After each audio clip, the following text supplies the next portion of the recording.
can start reading.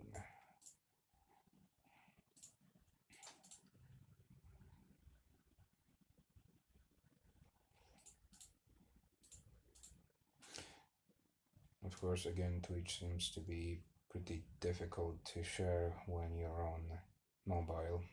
Sorry. It's okay. You don't have to say anything because I'm live now.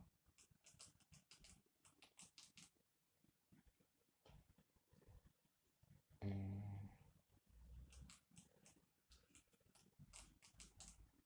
we go.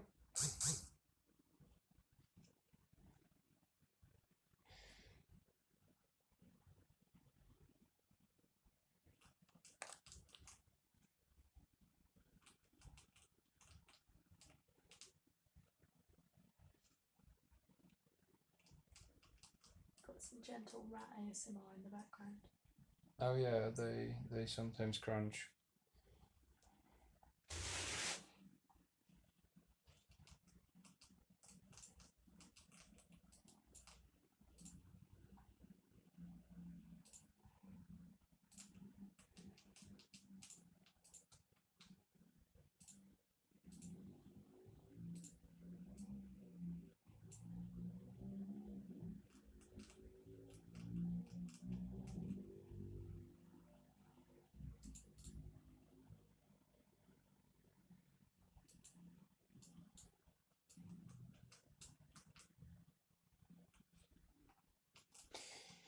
Right, let me have a look. Where is the next story from the Star Diaries by Stanisław Lem?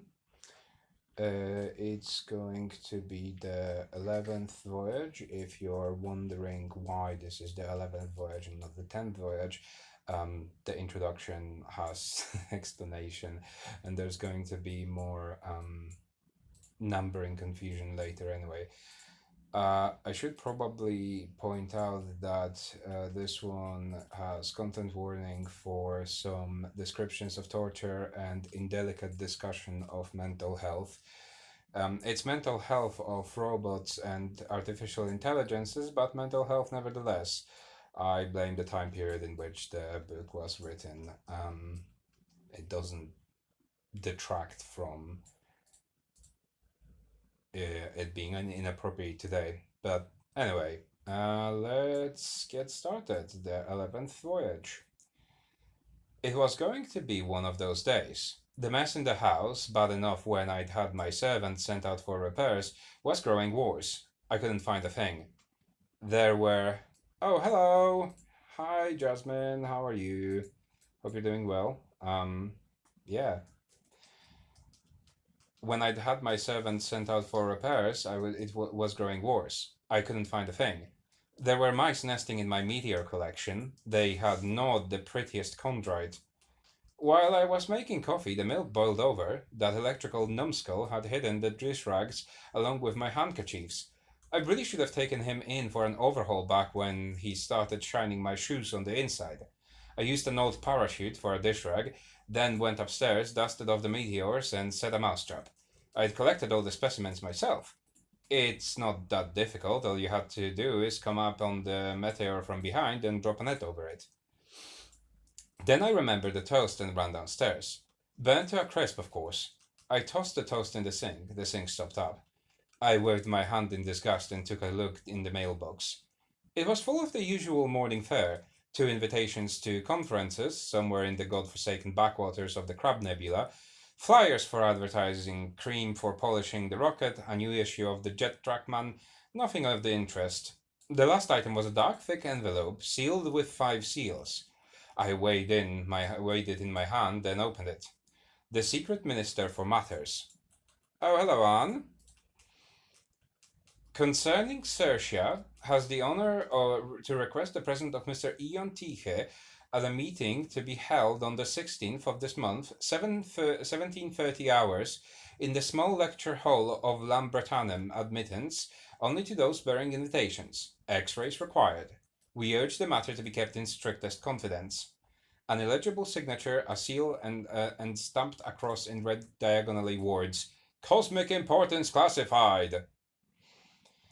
Well, now, here was something at last, I thought. Cercia, Cercia. I knew the name, but couldn't quite place it. I looked up in the Cosmic Encyclopedia. Ceres, Cerulia? That was all. Curious, I thought. The almanac didn't have it either. Yes, this was interesting indeed. Definitely a secret planet. That's what I like, I murmured, and began to dress. It was 10 already, but I had to straighten up after my servant. The socks I found right away in the refrigerator, and it seemed to me I was finally catching on the train of thought that unhinged electronic brain, when suddenly I was faced with a singular fact. No pants. None. Nowhere. Only jackets and coats were hanging in the closet. I searched the whole house. I even cleaned out the rocket. Nothing. Except I discovered that had broken down blockhead of mine had drunk up all the oil in the basement. He must have done it recently too, because a week ago I've counted the cans and they were all full. This was so infuriating that I seriously considered whether I should have him scrapped after all. He didn't like getting up in the morning, and for months now would stuff his earphones with wax at night. You could ring until your arm fell off. Absent-mindedness was his excuse. I threatened to unscrew his fuses, but he only rattled in disdain. I knew I needed him. He knew I needed him. I divided the entire house into squares, according to the Pinkerton method, and began a search as thorough as if I'd been looking for a pin. Finally, I found a laundry ticket. The scoundrel had sent all my pants to the cleaners. But what had happened to the pants I was wearing the day before? I simply couldn't recall. Meanwhile, it was time for lunch. No point in trying the refrigerator. Besides the socks, it contained only stationery. I was getting desperate. I took my spacesuit out of the rocket, put it on, and walked to the nearest department store. They stared at me a little on the street, but I bought two pairs of pants, one black, one grey, returned home in a spacesuit, changed, and, in the foulest possible mood, went out to a Chinese restaurant. I ate what they gave me, drank down my anger with a bottle of Moselle, and looking for a watch, realized it was almost 5. I'd wasted an entire day. There weren't any helicopters in front of the Lambertanum, and not a single car, not even a private rocket, nothing. Is that bad? Flashed a thought. I crossed a vast garden full of dahlias to reach the main entrance. For a long time, no one answered.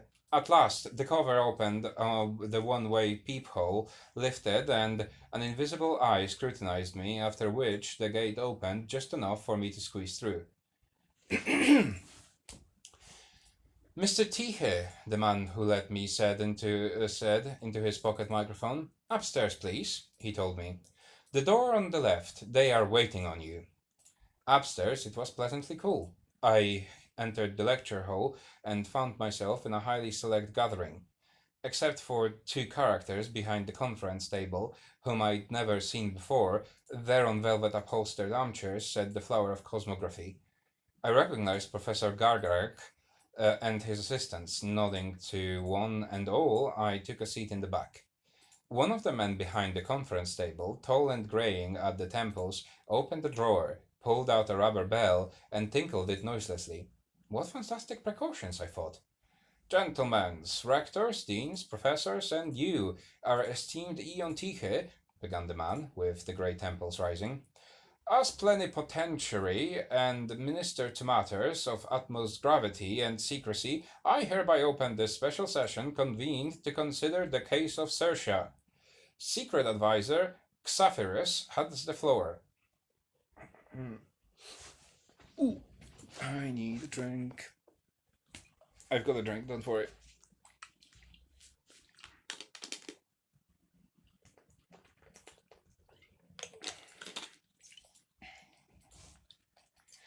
In the first row, a stout, broad-shouldered man, his hair as white as milk, stood up.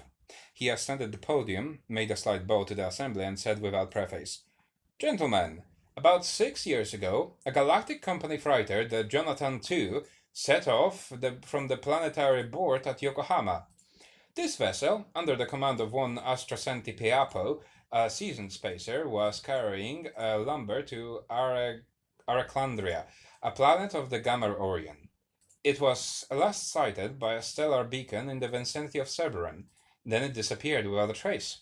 A year passed, and the insurance people of the Securitas Cosmica, SECOS for short, paid over full damages for the loss of the ship. Some 2 weeks after that, a certain amateur radio operator from New Guinea received a telegram which followed with the following text. The speaker lifted a card from the table and read, Computer gun, bzrk, as ho as, jun jatu. Oh, yeah, thanks. Yeah, it's a glass bottle, which means the water tastes better. Because everything tastes better when drank from glass bottles. At this point, gentlemen, I must make mention of certain facts which are indispensable to a further understanding of the matter. The radio operator in question was practically illiterate and, in addition, had a speech impediment. By force of habit and due, one may assume, to his total lack of experience, he distorted the message which, according to the reconstruction made by our own experts in universal codes, originally read, Computer gone berserk, SOS, Jonathan II.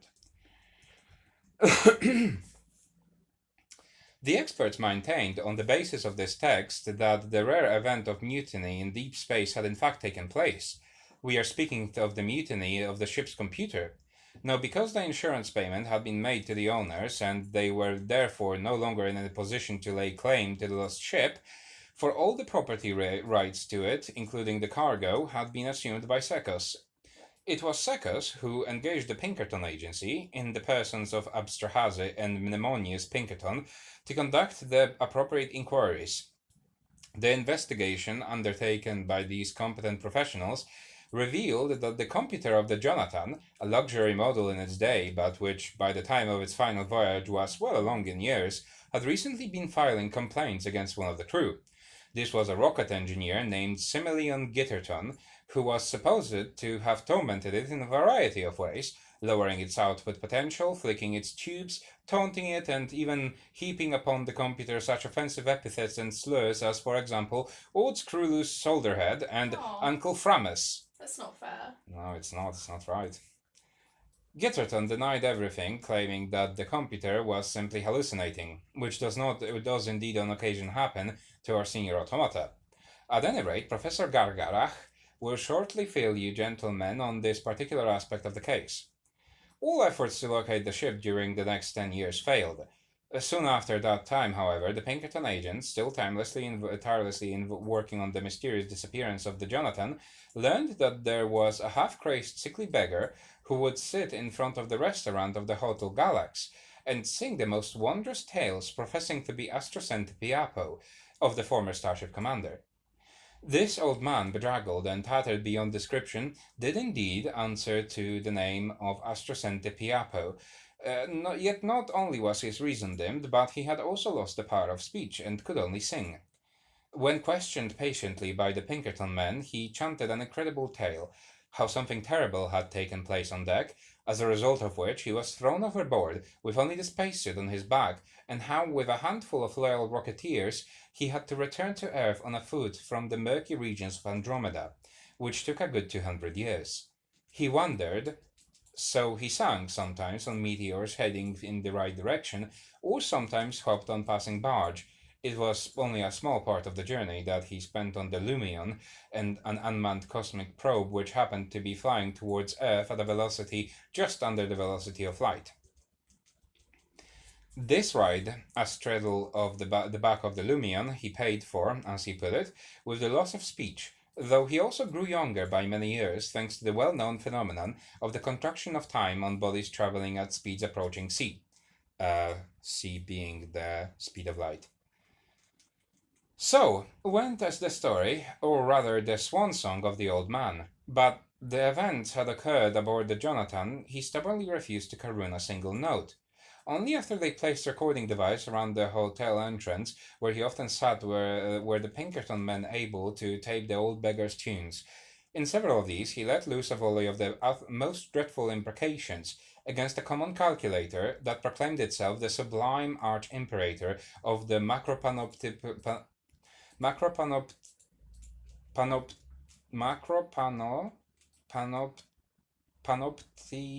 continuum.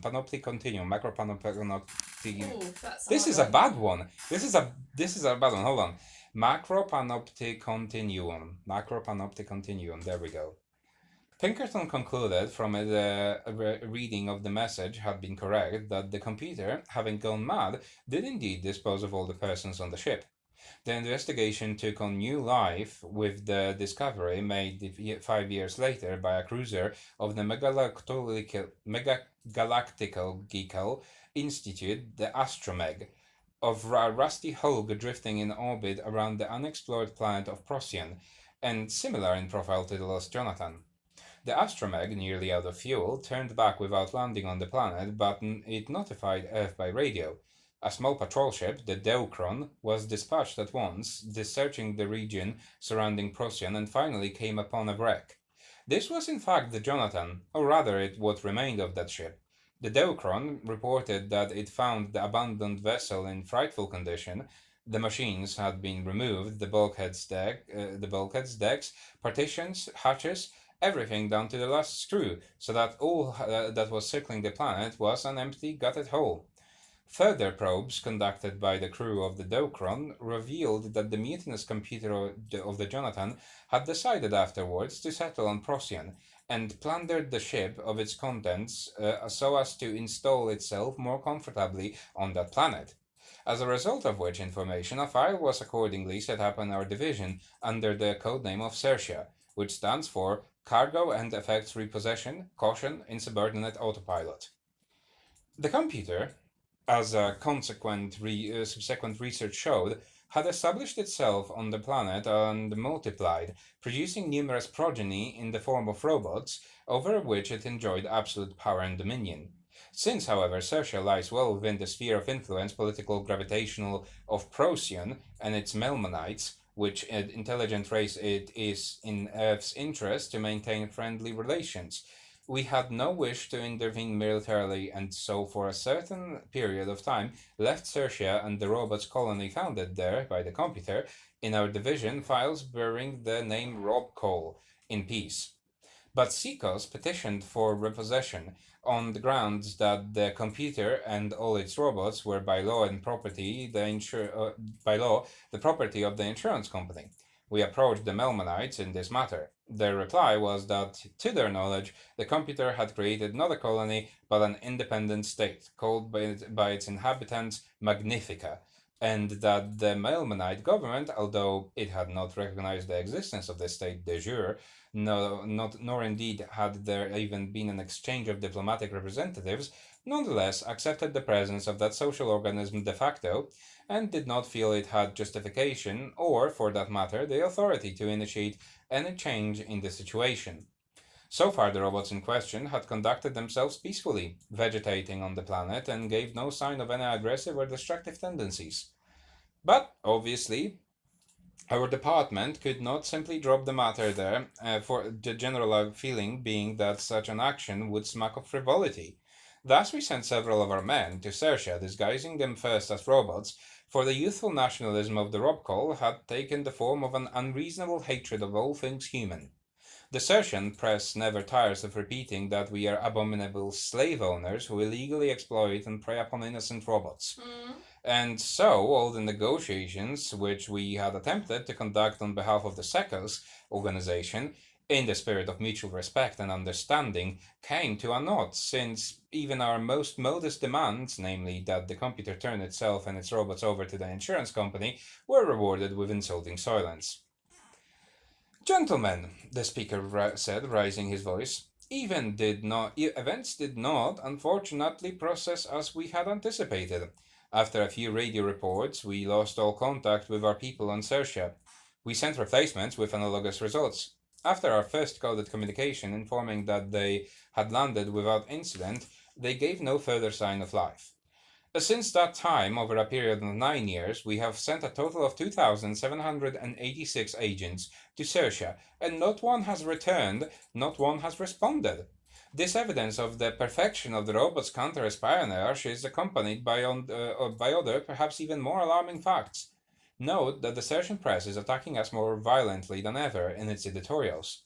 The robots printing houses are turning out, on a mass basis, leaflets and flyers addressed to the robots of Earth, and in which men, portrayed as grasping vault-suckers and villains, are called injurious names, Thus, for example, in the official pronouncement, we are referred to as mucilids, and the whole human race as gook.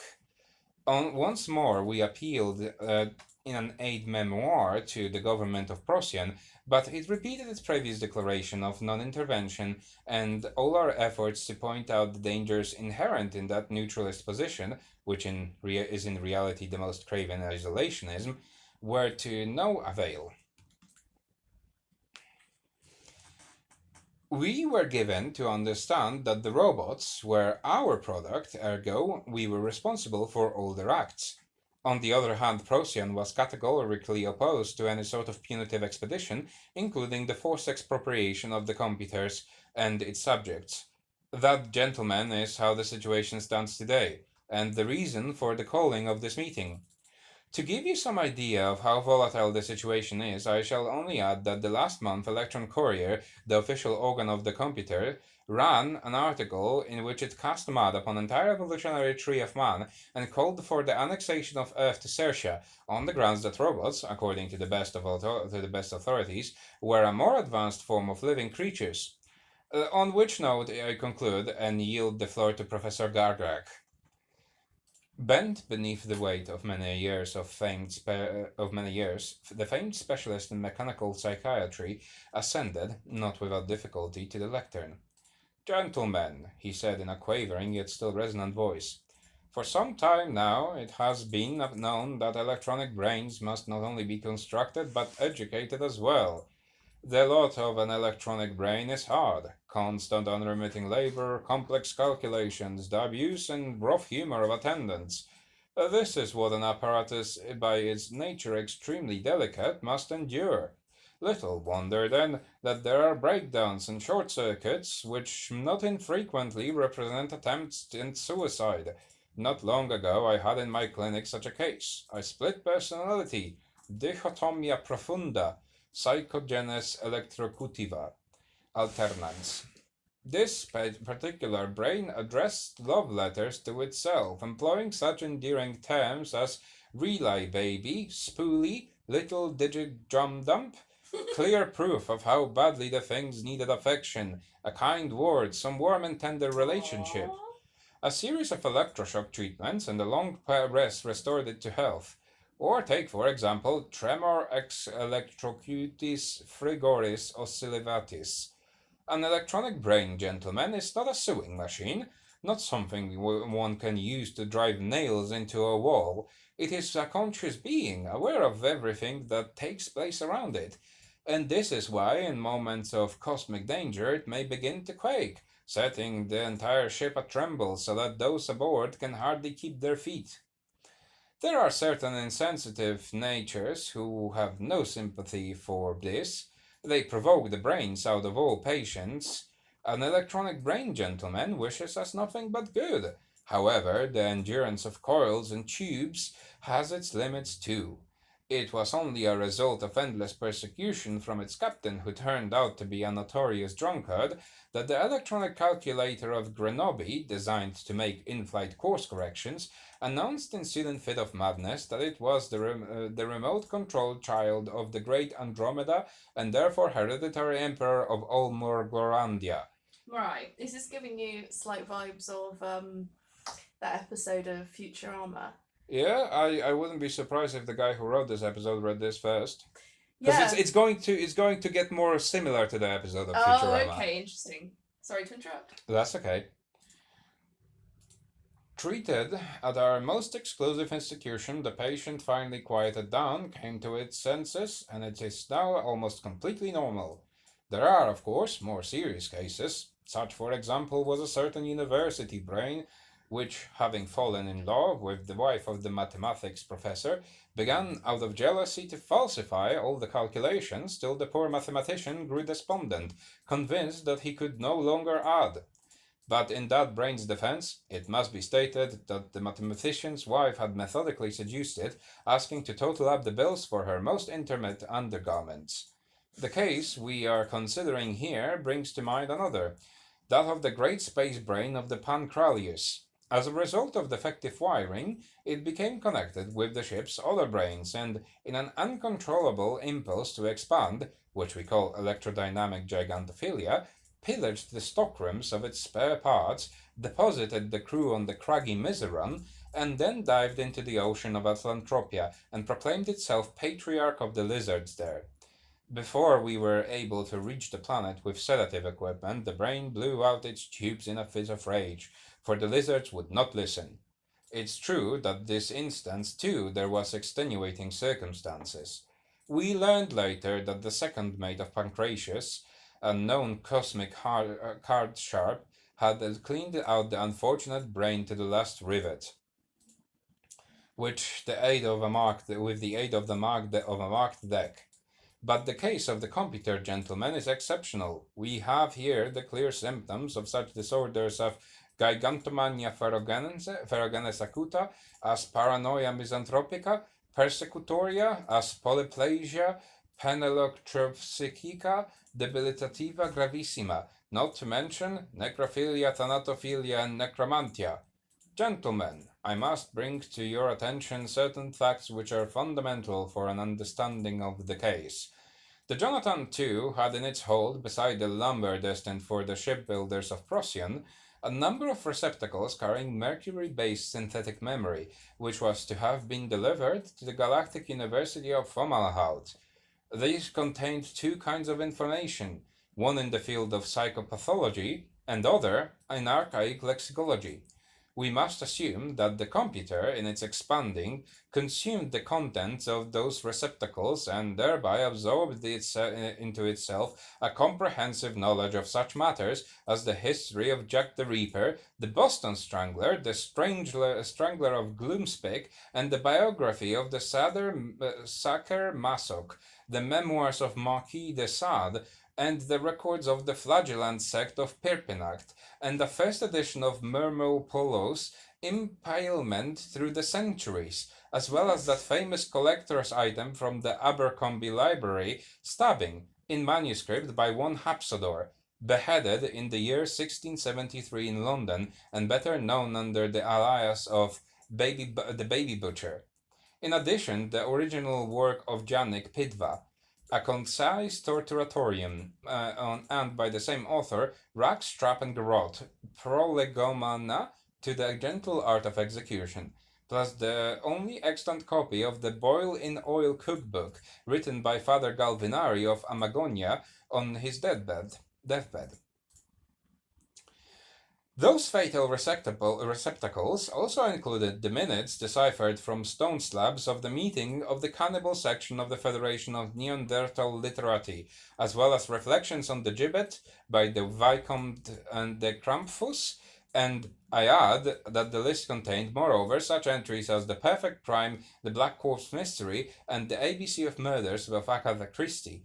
Then you can well imagine, gentlemen, what terrible influence this must have had on the otherwise innocent mind of the computer. For indeed, we seek as much as possible to keep our electro-brains in ignorance about this dreadful side to human nature. But now that the regions of Procyon are inhabited by the metallic brood of a machine filled with the history of Earth's degeneracy, perversion, and crime, I must confess, alas, that this mechanical psychiatry is, in this particular instance, absolutely hopeless. I have nothing more to say. One more drink.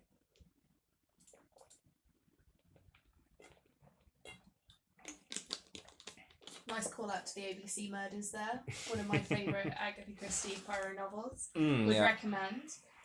Yeah, alright. Maybe we'll read it here. Who knows? It's good, yeah, that's a good one to try. Okay. That and the Death of Roger Ackroyd, that's the other really good one. Alright. No, the Murder of Roger Ackroyd, sorry. And the broken old man left the podium and tottered to his seat, accompanied by deathly silence. I raised my hand. The chairman looked at me with surprise, but after a moment's hesitation gave me the floor. Gentlemen, I said, rising to my feet, the matter, I see, is grave. Its full ramification I was able to appreciate only upon listening to the cogent words of Professor Gardrach, and therefore I should like to submit this respected assembly the following proposal. I am prepared to set off alone for Procyon, In order to take stock of the situation there, solve the mystery of the disappearance of the thousands of your people, and in the process, do what I can to bring about a peaceful settlement to the growing conflict. I am fully aware that this task is far more difficult than any I have ever undertaken, but there are times, gentlemen, when one must act without regard for the chances of success and or risk involved. And so, gentlemen, my words were lost in a burst of applause. I shall pass over what transpired afterwards in the course of the meeting, since it would sound too much like mass ovation in my honor. The Commission and the Assembly conferred upon me every conceivable sort of power. The following day, I met with the director of the Procyon Division and the chief of Cosmic Reconnaissance, both in the person of a Consular Malingrout. You're leaving today, he said. Wonderful, but not in your own rocket, Tihi. That's out of the question. In such missions, we employ special rockets. Why? I asked. Mine is perfectly adequate. I don't doubt its capability, he replied, but this is a matter of camouflage. You'll go on a rocket that on the outside looks like anything but a rocket. It will be, but you'll see for yourself. Also, you must land at night. At night, I said. The flame from the exhaust will give me away. We've always used that tactic, he said, clearly troubled. Well, I keep an eye out for when I get there, I said. I have to go in disguise, right? Yes, it is necessary. Our experts will take care of you. They are waiting now. This way, if you don't mind.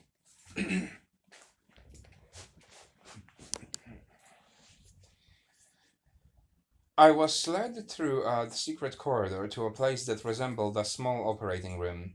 Here, 4 people began to work on me. After an hour, they brought me before a mirror. I couldn't recognize myself. Encased in iron with square shoulders and an equally square head, and glass apertures instead of eyes, I looked like a perfectly average robot. Mr. Tihe, said the makeup man in charge, there are a few important things you must remember. The first is not to breathe. You must be mad, I said. How can I not breathe? I'll suffocate. A misunderstanding. Obviously you are allowed to breathe, but do it quietly. No sighs, no panting or puffing, no deep inhalation. Keep everything inaudible, and for the love of God, no sneezing. That would be the end of you. Right, what else? I asked. For the trip, you'll receive a complete set of back issues of both the Electron Courier and the opposition newspaper, the Outer Space Gazette. They have an opposition? Yes, but it's also run by the computer. Professor Earp speculates that the machine suffers from a political as well as electrical dissociation of the psyche. But to continue, no eating, no chewing of candy gum or anything of the kind. You will take food only at night through this opening here. Just turn the key. It's a Wertheim lock. And lift the latch, that's right. Try not to lose the key. You'll starve to death if you do. True, robots don't eat. We have no definite data on their customs for obvious reasons. Study the classified ads of their newspapers, that is generally quite helpful. And when you talk to anyone, don't stand too close, or they'll be able to see you through the microphone mesh. It's best if you keep your teeth blackened. And here's a box of henna. And don't forget to make a great show of oiling all your hinges every morning. Robots consider that de rigueur. But you needn't overdo it. A little creaking now and then will give a good impression. Well, I guess that's more or less it. Hold on, you don't want to go on the street like that, are you crazy? There's a secret passage over here. A torch of the bookshelf and a section of the wall opened up. I went rattling down a narrow stairway to the backyard, where a freight helicopter stood waiting. They loaded me inside, after which the machine lifted into the air. An hour later, we landed on a secret cosmodrome. There, on the platform beside the ordinary rocket, stood a grain elevator round as a tower. Good Lord, don't tell me that's supposed to be my rocket, I said to the secret officer, accompanying me. Yes, everything you'll possibly need, codes, decoders, radio, newspapers, provisions, assorted odds and ends are already inside, including a heavy-duty Jimmy. A what? A Jimmy for opening safes. To use as a weapon only in the last resort. Well then, break a leg, said the officer kindly. I couldn't even shake his hand properly, for mine was stuck in an iron glove. I opened the door and entered inside. The grain elevator turned out to be perfectly normal rocket. More than anything, I wanted to wriggle out of the iron rattletrap I wore, but they had cautioned me against that. The experts explained that the sooner I accustomed myself to the burden, the better. I revved up the reactor, blasted off, and got on the course, then decided to have lunch, which wasn't easy, craning my neck until it ached. I still couldn't bring my mouth into position and finally had to feed myself with the aid of a shoehorn. Afterwards, I sat in a hammock and started on the robot press. A few headlines immediately caught my eyes. Beatification of signed electrics, an end to feeling mucilid introducement, alarums ate coliseum mucilid iplorade. The spelling and vocabulary surprised me at first, but when I recalled that Professor Gargarak had said about those archaic language dictionaries which the Jonathan long ago had been carrying on board, I knew already that the robots called men mucilids themselves had a styled magnificence. They read through the last paragraph on the one about the mucilid who was pilloried. Twee halabardier of his sovereign inductivity cote what an ore hit strook dre this like morn, unmissile espie who at the holstrie of herbegor man. Rembrandt Elogd was thinking to hate this wickedness. Being a faithful servant to H.S. Inductive Magn, Rembrandt speedily did notify the town halberd ship as soon as the foul trouter his helm agapen in Greta Shem, ik hooted by irresum crowd in dognum etroe was calefastrium. Not bad to start, I thought, and turned the column under the heading of Alarums at the Coliseum. Viele betters at the green. I think this is Middle. I think this guy translated this as Middle English, which obviously I don't know the first thing about. The vowels are different. Yeah, they are very different. Yeah. Viel betters at Grindeclines torn left the field in much confoundment. Sid Garloiferd, passing the Gridebald to Turkur, had introbesalt anon, whereat fracture of the knee withdrawn from the play.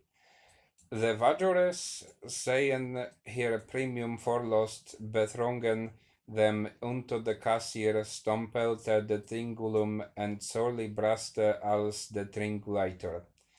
The city halaberd ship patrole did aid to mulirten in the moat ipute a weighed down with stones. One an endes which is sore partubation be the kiwite betors mikeli axe thramomnixtrasium. With the help of glossary, I learned that quite meant calm from quietas, quietatis, peace, and that axe was ask, while gradern represented a kind of sporting field on which the Magnificants played in their fashion football, using for that purpose a sphere of solid lead. I studied the papers assiduously, since before takeoff it had been drummed into me at division headquarters that I must acquaint myself with all the ways and customs of the Magnificent life. Even now, I called them that in my thoughts. To refer to anyone as robot would be not only an insult, but it would unmask me at once. So, I read in turn the following articles: 6 principles as torching the parfit estat of a magnifican, Thodiens of Magn, Meister Greturian, how gun the repairs at Amorers Guild Tourier, Dainte peregrination of Magnifican Augustus by cause of the colonie of Hirtubes. But the ads were stranger yet. A good many of them I could scarcely understand. Armeladora 4 Hondimagn, famous for border obelaver in the Valve utremindrie henge parfifitionen, also in extremis loweretes.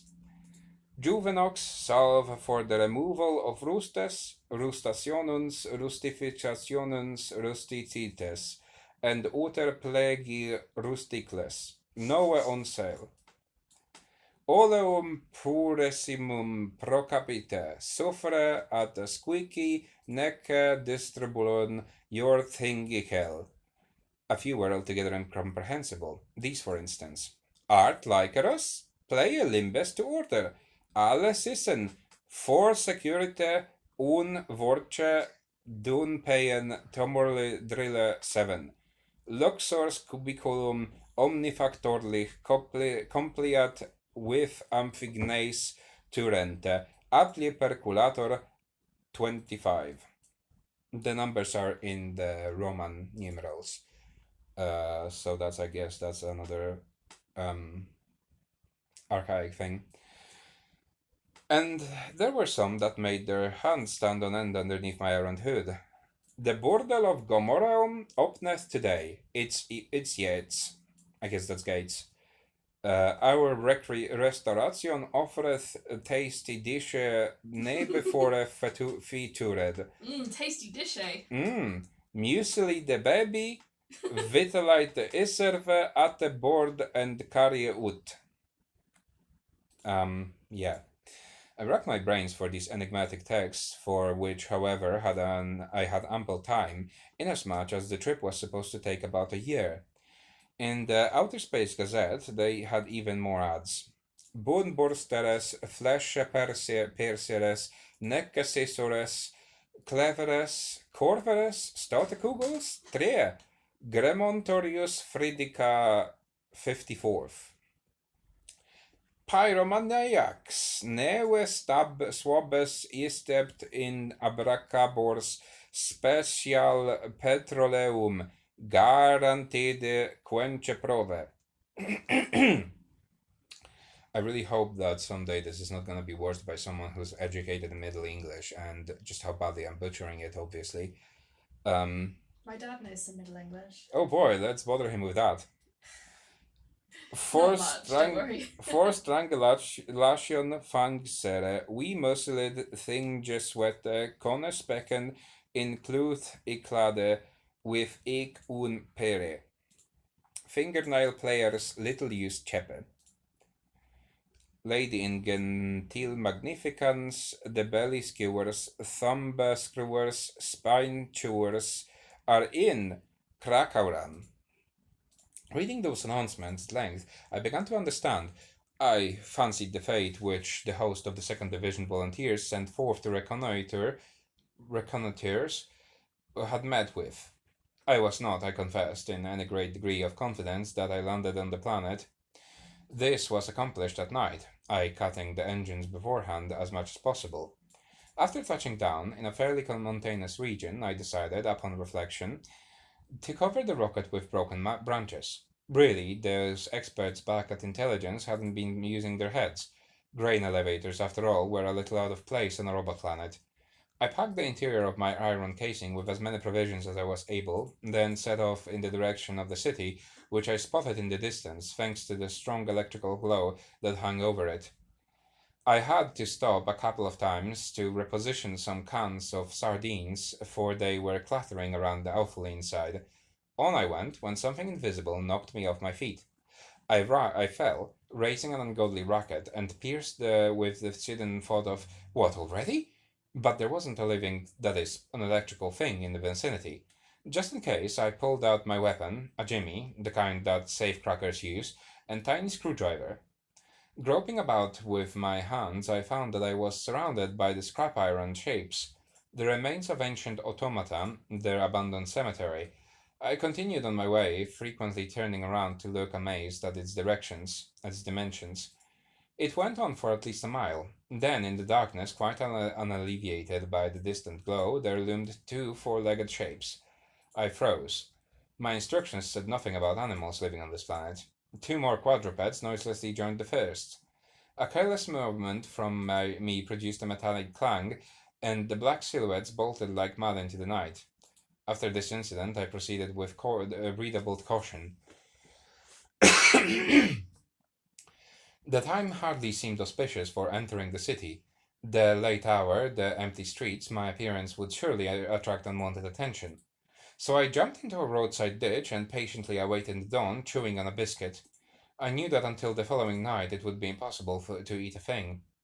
At daybreak, I approached the outskirts of the city. Didn't see a soul. On the nearby fence was a large poster, faded and washed by the rains. I walked over to it. Proclamation. The town authorities well would that the muesli the slime doth ever seek to infiltrate the honest ranks of our magnificence. Harkee, whosoever issue a muslid and any individuum of inspection countenance shall straightway go him unto the local halberdier of for the informant. Any manner collaboration with or eke assistance give even the time will be punished by pain of unscrewing in secula seculorum. A prize of 1,000 pistoons on a schmuseled head in ere bailade. I went on. The suburbs did not look inviting. Beside the wretched rust-eaten sheds sat groups of robots playing an odd and even. From time to time, fights broke out among them, and with such din, it sounded like artillery shelling the warehouse full of metal drums. A little further, I came to a trolley stop, and almost empty trolley car drove up, and I climbed on. The driver was an inseparable part of the motor, and his hand permanently welded to the crank, while the conductor, screwed in place at the entrance, was also the door. He moved on hinges. I handed him a coin from the supply they'd given me at the division, and sat on a bench, creaking dreadfully. At the center of town, I got off and sauntered straight ahead, as if without a worry in the world. I came across more and more halberdiers. They were walking back and forth in groups of 2 and 3, right down the middle of the street. Noticing a halberd propped against the wall, I carelessly picked it up and marched on, but I was alone, and that might appear strange, so taking advantage of the fact that one of the 3 guards strutting in front of me had stepped off to the side of in order to adjust his drooping grill, I filled his place in the formation. The perfect similarity of all robots stood to me in good stead. As for my two companions, they maintained their silence for a time, then finally one spoke. One wall we the S is, Burbor, for I am very and fain would support me some with the electro lash. What ga bestow, churl? Replied the other.